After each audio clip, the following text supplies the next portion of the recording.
शुरू अल्लाह के बरकत नाम से जो दिलों के भेद खूब जानता है। प्यारे बच्चों, मैं हूं आबिद हुसैन भुट्टा और आप देख रहे हैं मेरा यूट्यूब और फेसबुक चैनल तलीम तरबियत 72।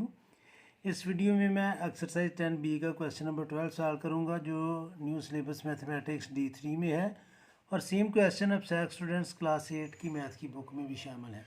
स्टूडेंट्स, हमें एक क्वाड्रिलेटरल गिवन है JADE, जिसमें JD और IA दो डायगोनल जो हैं वो एक दूसरे को इंटरसेक्ट कर रहे हैं पॉइंट O पर।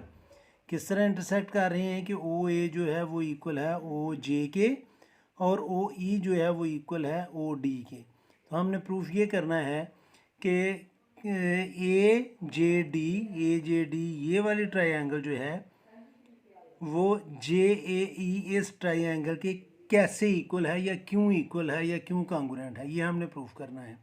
तो इसको प्रूफ करने के लिए स्टूडेंट सबसे पहले हम ट्रायंगल डिस्कस करेंगे JOE जो आइसोसेलेस ट्रायंगल है, क्योंकि ये टू साइड्स इक्वल हैं, ये गिवन था।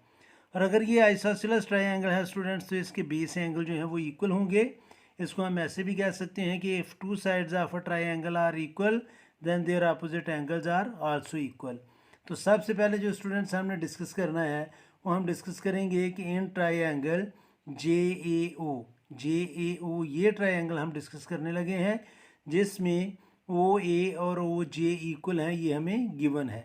तो एंगल जो होगा OJA ये वाला एंगल ये इक्वल होगा स्टूडेंट्स एंगल OAJ के इस एंगल के।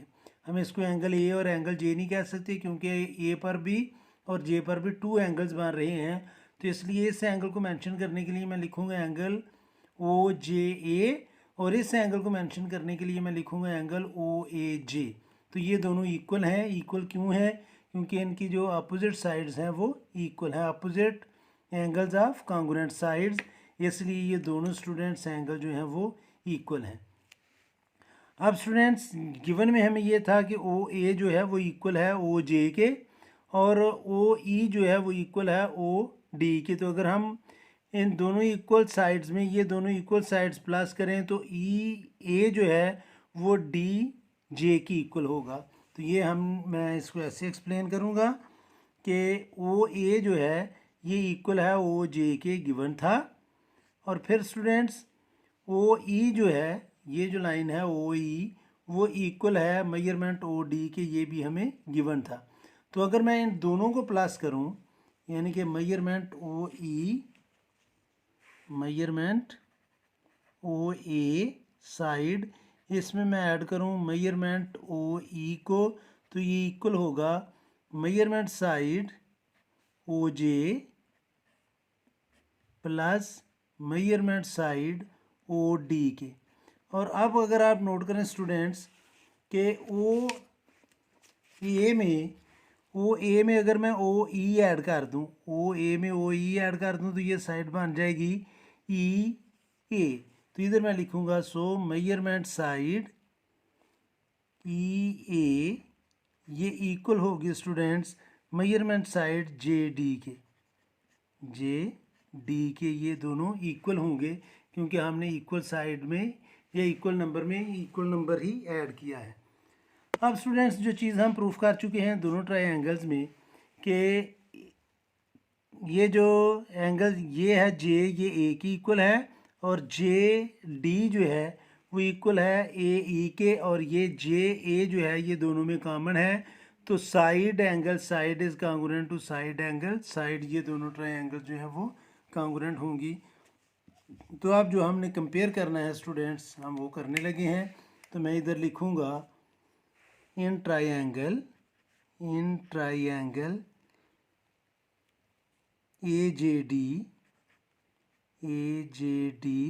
correspondence with ट्रायंगल JAE, इन दोनों ट्रायंगल्स को हम कंपेयर करेंगे। तो सबसे पहले तो मैं लिखूंगा स्टूडेंट्स कि AJ जो है यानी कि इस ट्रायंगल का जो AJ है मेजरमेंट AJ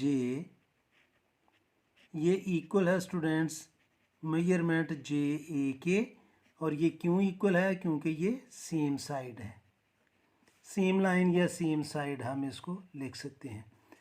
अब स्टूडेंट्स ये जो एंगल है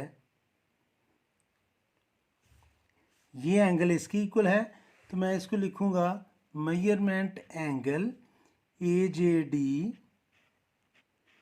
ये इक्वल है स्टूडेंट्स मेजरमेंट एंगल जे ए ई के, और ये ऑलरेडी प्रूव्ड है, ऊपर हमने प्रूफ किया था। ये स्टूडेंट्स मैं प्रूफ कर चुका हूँ कि ये दोनों एंगल जो हैं वो इक्वल हैं। तो इसको हम लिख लेंगे प्रूव्ड, ऑलरेडी प्रूव्ड। अब स्टूडेंट्स तीसरे नंबर पर जो जे डी है, जे डी और ए ई, ये भी हम प्रूफ कर चुके हैं। तो मैं इधर लिखूँगा मेजरमेंट साइड जे डी ये इक्वल है स्टूडेंट्स मेजरमेंट साइड ए ई के। ये हम ऑलरेडी इसको भी प्रूफ कर चुके हैं, तो ये मैं लिखूँगा प्रूव्ड या प्रूवन भी आप लिख सकते हैं। तो अब स्टूडेंट्स इन दोनों ट्रायंगल्स की, ट्रायंगल ए जे डी की और जे ए ई, इनकी ये साइड तो सेम है दोनों की, और ये साइड भी हम और ये साइड भी प्रूफ कर चुके हैं, और ये एंगल भी दो प्रूफ कर चुके हैं। तो नीचे हम इसको लिख लेंगे सो ट्रायंगल ए जे डी ये स्टूडेंट्स कॉन्ग्रुएंट है ट्रायंगल जे ए ई के, और इसकी रीज़न क्या है? इसकी रीज़न है स्टूडेंट्स कि साइड एंगल साइड ये इक्वल है स्टूडेंट्स साइड एंगल साइड के। तो ये लॉ है, इसको हम एक्सियम कहते हैं कि अगर टू ट्रायंगल्स की टू साइड्स और उनके सेंटर वाला एंगल किसी दूसरी ट्रायंगल की कॉरस्पॉन्डिंग टू साइड्स और सेंटर वाले एंगल के कॉन्ग्रुएंट हो तो वो दोनों ट्रायंगल्स क्या होती हैं? कॉन्ग्रुएंट।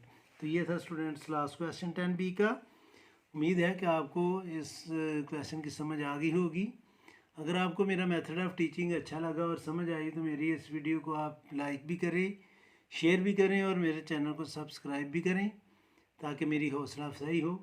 और आखिर में हमेशा की तरह मैं अल्लाह से दुआ करूँगा कि अल्लाह ताला आप सबको हमेशा खुश रखे और ज़िंदगी के हर मैदान में कामयाब करे। आमीन। अल्लाह हाफिज़।